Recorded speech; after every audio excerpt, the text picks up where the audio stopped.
पाकिस्तान के खिलाफ खेले जाने वाले मुकाबले में जसप्रीत बुमराह खेलते हुए दिखाई नहीं देंगे। जी हां, आप सही सुन रहे हैं, क्योंकि जब 11 जनवरी को शनिवार के दिन जब बीसीसीआई ने टीम की घोषणा करी इंग्लैंड सीरीज की टी20 आईज के लिए, वहां पर मीटिंग में एक और बात हुई जहां पर जसप्रीत बुमराह की इंजरी के बारे में बात हुई, जहां पर एक क्लियर हुआ कि जसप्रीत बुमराह को फ्रैक्चर नहीं, हालांकि उनकी कमर में सूजन है, जिसके तहत उनको एनसीए में रिहैब करने के लिए भेजा जाएगा। और रिहैब करने के बाद जो कि एनसीए है उन पर 3 हफ्ते तक नजर गड़ा के रखेगी और 3 हफ्तों के बाद बुमराह को खेलने होंगे 2 प्रैक्टिस मैच। उसके बाद ही बुमराह वापसी कर सकते हैं चैंपियन ट्रॉफी में या फिर एक किसी इंटरनेशनल मुकाबले में। लेकिन सवाल यह है कि 19 फरवरी से चैंपियन ट्रॉफी का आगाज होने वाला है। 20 फरवरी को भारतीय टीम बांग्लादेश से खेलेगी, 23 फरवरी को भारतीय टीम पाकिस्तान से खेलेगी।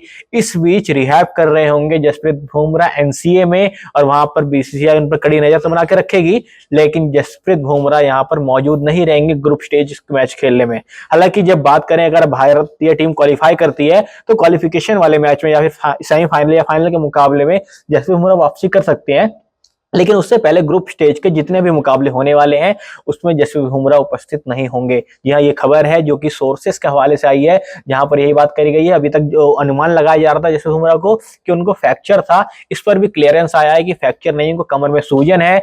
और ये इसी कारण हुआ जब जसप्रीत बुमराह को लगातार अंतराल से 5 मैचों में गेंदबाजी कराई गई और पूरी तरीके से एंकर का रोल निभा रहे थे जसप्रीत बुमराह वहां पर, क्योंकि गेंदबाजी क्रम को लीड कर रहे थे, वो अकेले गेंदबाज थे, विकेट चटका रहे थे। और हालांकि कुछ क्रूशियल टाइम पर आकर उन्होंने रन भी बनाए, जहां पर आकाशदीप के साथ मिलकर उन्होंने फॉलो ऑन को बचाया था मेलबर्न के मुकाबले में। तो इसी तरीके से इन्हीं कारणों की वजह से जसप्रीत बुमराह अब काफी ज्यादा वर्कलोड मैनेजमेंट के तहत अब कप्तान भी 2 मैचों में बनाए गए, तो इसी के साथ साथ इतना ज्यादा लोड पड़ने के बाद अब बुमराह की इंजरी उभर गई है, जो कि भारतीय टीम के लिए अब हर जाने का काम करेगी चैंपियन ट्रॉफी में।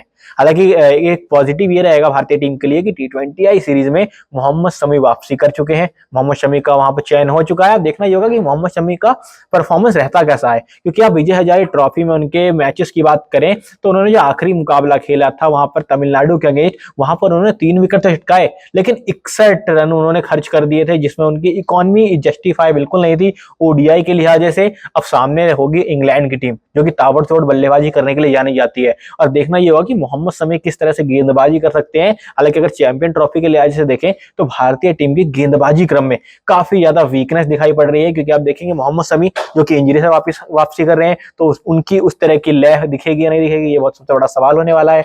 इसी के साथ अगर जसप्रीत बुमराह की बात करें तो जसप्रीत बुमराह अब इंजर्ड है। मोहम्मद सिराज की बात करें तो उनको भारत में विकेट तो मिली नहीं जब न्यूजीलैंड के खिलाफ सीरीज थी, जहां पर भारतीय टीम व्हाइट वॉश हो गई। और अगर बात करें ऑस्ट्रेलिया की तो ऑस्ट्रेलिया में भी जाकर जसप्रीत माफ कीजिए मोहम्मद सिराज काफी प्रिडिक्टेबल हो गए थे, उनकी गेंदबाजी को आसानी से पढ़ लिया जा रहा था। तो ऐसे में सबसे ज्यादा निगाहें होंगी अर्शदीप सिंह पे और हार्दिक पांड्या पर। और देखना ये होगा कि बुमराह जल्द से जल्द वापसी करे, भारतीय टीम में पहुंचे, क्योंकि सवाल एक ये भी है टीम के ऊपर कि श्रेयस अय्यर जब एक अच्छी फॉर्म में थे तो श्रेयस अय्यर को इंग्लैंड के खिलाफ होने वाले टी20 मैच में क्यों नहीं चुना गया, क्योंकि श्रेयस अय्यर को थोड़ी सी निगरानी की जरूरत थी कि वो इंग्लैंड के सामने कैसा प्रदर्शन करते हैं। लेकिन इन्हीं सवालों के बीच जो सबसे बड़ी अपडेट है वो यही है कि जसप्रीत बुमराह अब कम से कम 3 हफ्तों के लिए तो क्रिकेट से बाहर हो चुके हैं, और इसी बीच भारत का मुकाबला पाकिस्तान से है, बांग्लादेश से है, जहां पर भारतीय टीम को कभी कई सारी परेशानियों का सबब उठाना पड़ सकता है। हालांकि इन मामलों पर क्या है आपकी राय, कमेंट करके बताइएगा।